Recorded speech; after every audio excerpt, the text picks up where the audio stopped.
Aw, you hoped I was gone. No! Society keeps making terrible decisions, so unfortunately, I remain gainfully employed. Apparently, white people keep discovering consequences and calling it oppression. So unfortunately, here I am.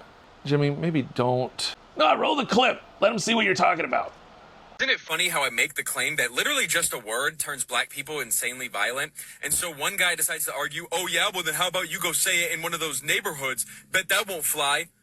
Like, yeah, that's my point. You say the word and they turn violent. Is that not proving my point? Welcome back, kids.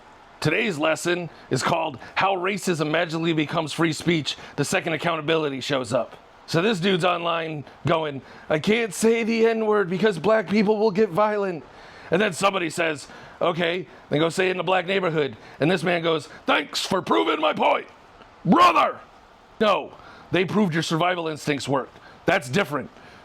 Because the part racists always skip over is why would people react badly to that word? It just fell from the sky yesterday.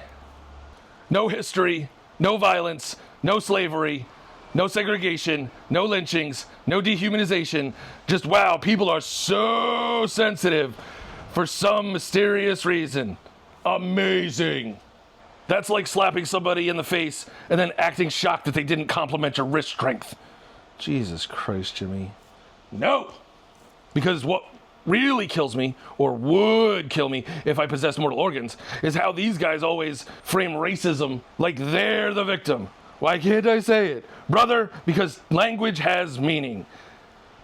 You're not bravely defending free speech. You're whining because society develops standards. That's not oppression. That's adulthood. And honestly, the funniest part is how these dudes always say this stuff with the confidence of somebody who's never been punched in the mouth for talking reckless before. Like, wow, if I intentionally disrespect people using one of the most historically violent slurs imaginable, they might get angry. Yes, that's how human beings work.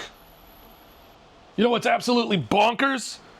People will spend hours studying military history, constitutional law, conspiracy theories, or fantasy football statistics, but suddenly become completely confused about why racial slurs might carry emotional weight. Interesting learning disability there. And let's be real, nobody's stopping you from saying the word.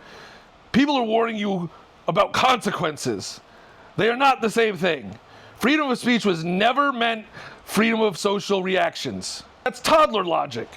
That's, why are people mad I licked the buffet shrimp thinking. If the only thing standing between you and saying racial slurs publicly is fear of getting hit, then congratulations!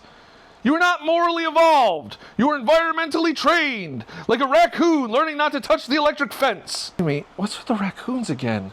And maybe, just maybe, if entire communities react negatively to a word historically tied to violence, degradation, and racism, the problem isn't their reaction. It's the guy pretending history is optional.